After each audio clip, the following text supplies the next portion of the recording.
trolley problem is a moral paradox that has tested our morals since it was first posed by Philippa Foot in 1967. It is based on an old philosophical standard called the doctrine of double effect. The doctrine of double effect states that for an act to be morally permissible, it has to fit certain criteria.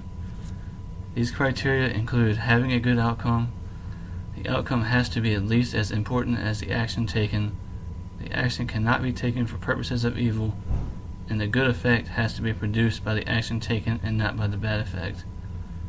For starters, certain features of the original trolley problem are morally relevant. These include the choice of pulling the lever and whether you choose to let 5 people die or 1 person die.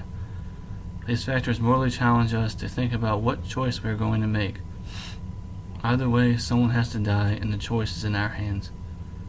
If it had to be my choice, I would pull the lever. I've always been taught that all choices should be made in support of the collective good, meaning it is morally correct to save as many people as possible, no matter the cost. I would end up causing the death of 1 person, but 5 other people would be alive because of that choice.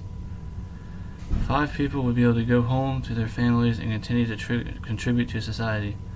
My reasoning is based on the number of total people saved and does not account for the single life lost. Another version of the trolley problem is the fat man version. In this scenario, you either let 5 people die or push a fat man off of a bridge, killing him and stopping the trolley. In this scenario, you're using the fat man as a tool in order to save others. The change in scenario changes the features that are morally relevant. In this scenario, the choice of physically causing the death of the person is morally relevant. In the original trolley problem, you are causing someone to die, but you are not killing them yourself. In the original scenario, you are not intending to do harm at all.